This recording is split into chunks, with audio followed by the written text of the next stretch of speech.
আসন্ন ঈদ উপলক্ষে জাতীয় দলের ক্রিকেটারদের জন্য ঈদ সামগ্রীর ব্যবস্থা করেছে বাংলাদেশ ক্রিকেট বোর্ড বিসিবি।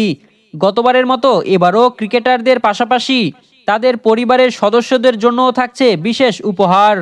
জানা গেছে মোট ৩০ জন ক্রিকেটারকে ঈদ উপহার দেওয়া হবে। ক্রিকেটারদের স্ত্রীদের জন্য আলাদা উপহার এবং সন্তানদের জন্য চকলেটও রাখা হয়েছে। জনপ্রতি উপহারের বাজেট ধরা হয়েছে প্রায় ১০,০০০ টাকা। শুধু ক্রিকেটাররাই নন, দলের কোচিং স্টাফ ও টিম বয়দের জন্য ঈদ উপহারের ব্যবস্থা করেছে বিসিবি। গত এক বছরে যারা জাতীয় দলের হয়ে কোনো না কোনো ফরম্যাটে খেলেছেন এমন ৩০ জন ক্রিকেটার এবং তাদের সহধর্মিণীদের নামে পাঠানো হবে ঈদ উপহার।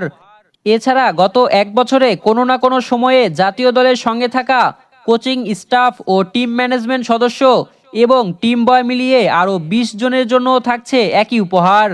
ঈদ উপহার হিসেবে এবার ক্রিকেটাররা পাচ্ছেন পাকিস্তানের জনপ্রিয় ব্র্যান্ড জুনায়েদ জামশেদের দারুণ সব পায়জামা ও পাঞ্জাবি সেট।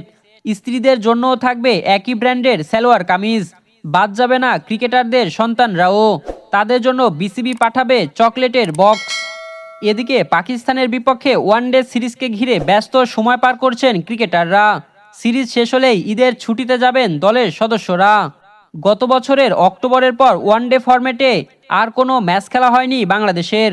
পাকিস্তান সিরিজ দিয়ে দীর্ঘ বিরতির পর আবারও আন্তর্জাতিক ক্রিকেটে ফিরেছে টাইগাররা।